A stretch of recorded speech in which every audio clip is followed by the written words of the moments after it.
Hare Krishna, Grantaraj Śrīmad-Bhāgavatam ki jai, Srila Prabhupada ki jai. Śrīmad-Bhāgavatam in story form, chapter 111. Krishna marries five princes, Canto 10. After escaping from the house of Silak, the Pandavas and their mother Kunti Devi were detected at Draupadi's Swayamvara, and thereafter they returned to Hastinapura.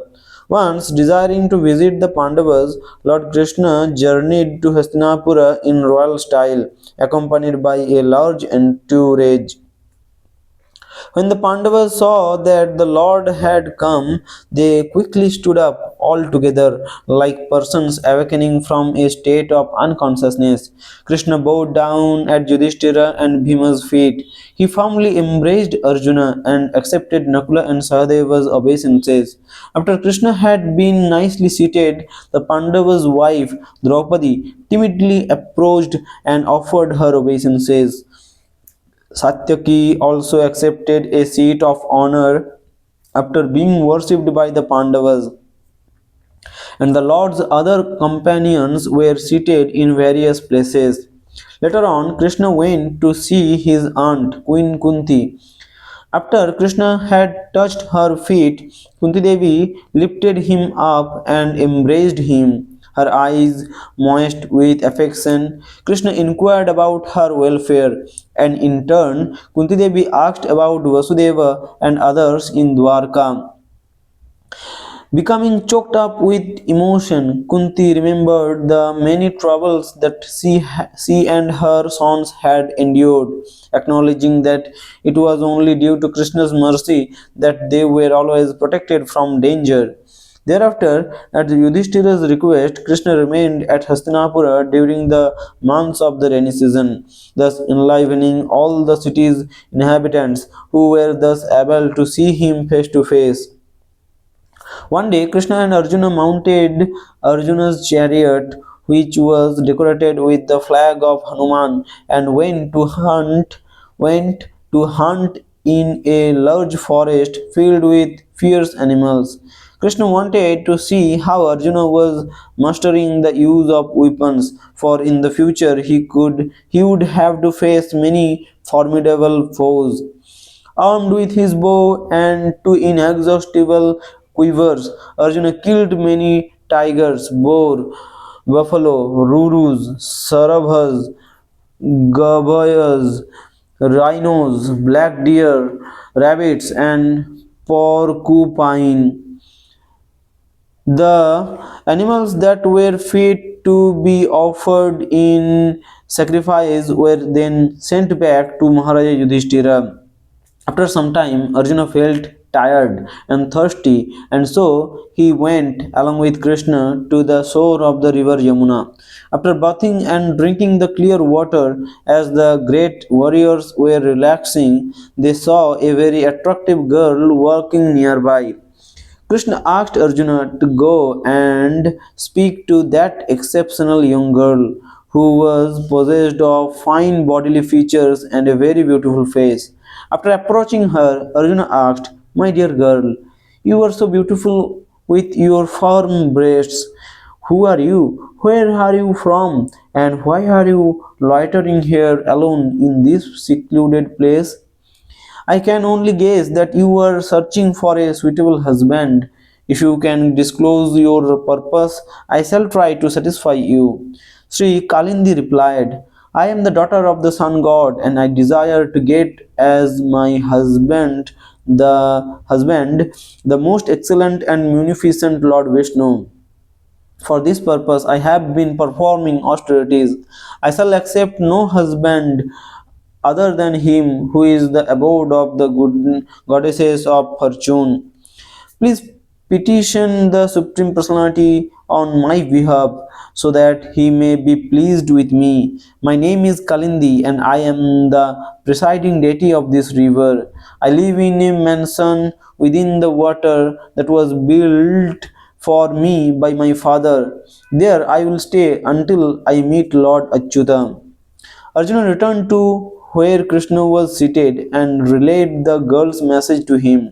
Of course, Krishna was already aware of everything, and without delay, he placed Kalindi upon Arjuna's chariot, and all together they returned to Maharaja Yudhishthira. Sometime thereafter, Maharaja Yudhishthira requested Lord Krishna to help in the construction of a suitable residence. The Lord then summoned the celestial architect Vishwakarma and ordered him to construct a wonderful city according to Maharaja Yudhishthira's desire.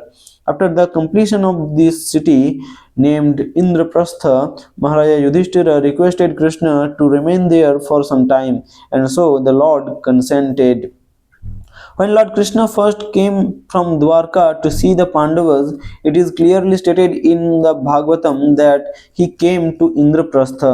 But as the story unfolds, the construction of Indraprastha is placed after the marriage of Kalindi with Krishna. Therefore, Srila Prabhupada has said that Krishna first met the Pandavas at Hastinapura. Srila Jiva Goswami explains that the sequence is this. First, the Khandava forest was burned, then Kalindi was found, and then Indraprastha was constructed. Srila Vishwanath Chakravarti says that Indraprastha was constructed before the burning of the Khandava forest, and thus before Krishna married Kalindi, The disciples of Srila Prabhupada who translated this section of the Bhagavatam say that Sukadeva Goswami, while describing the construction of Indraprastha, is describing a previous event. One day, Krishna engaged in the pastime of offering the Khandava forest to Agni. There were many drugs growing in the forest that were required for Agni's rejuvenation. But because the forest belonged to Indra, Agni could not touch it. Thus he solicited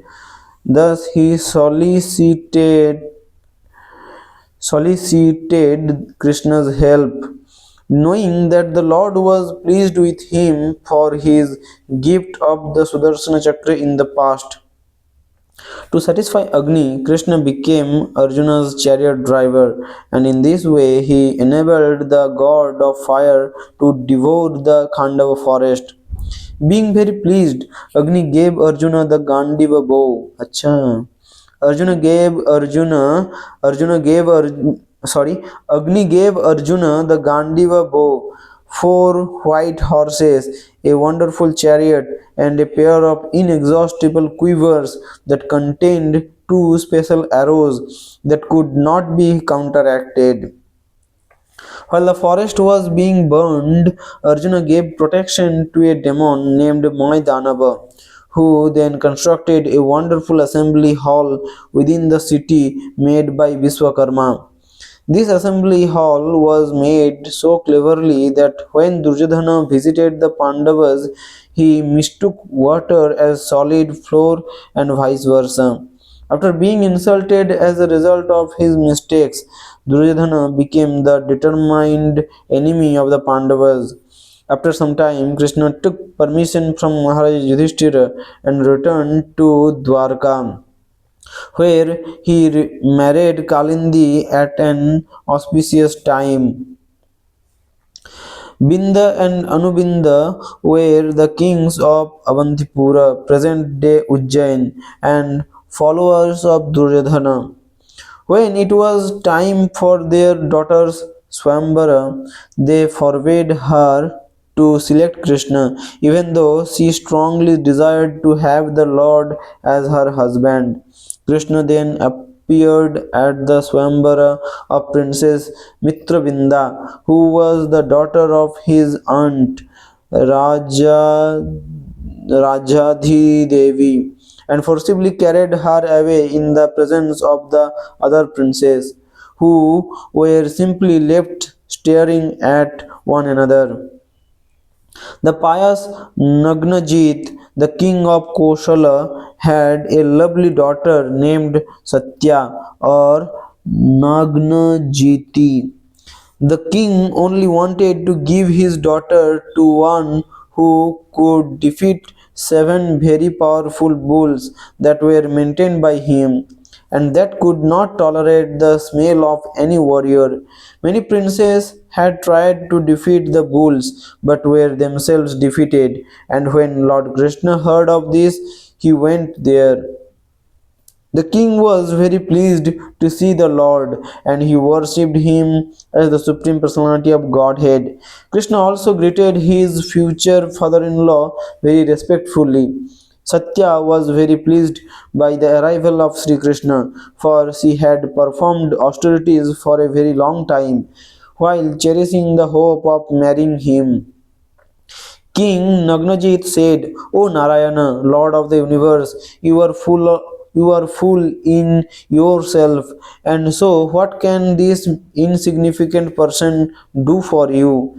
Being very comfortably seated, Krishna smilingly replied, O ruler of men, learned authorities condemn the practice of begging for a Kshatriya executing his religious duties. Even so, desiring your friendship, I ask for your daughter. Although, in consideration of our family tradition, we cannot offer any gifts in exchange.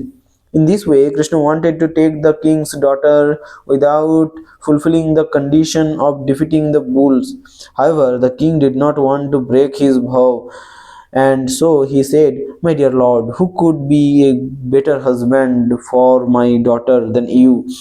On your body, the goddesses of fortune resides, never leaving you for any reason. Still, just to ascertain the proper husband for my daughter, I previously set a condition to test the prowess of her suitors.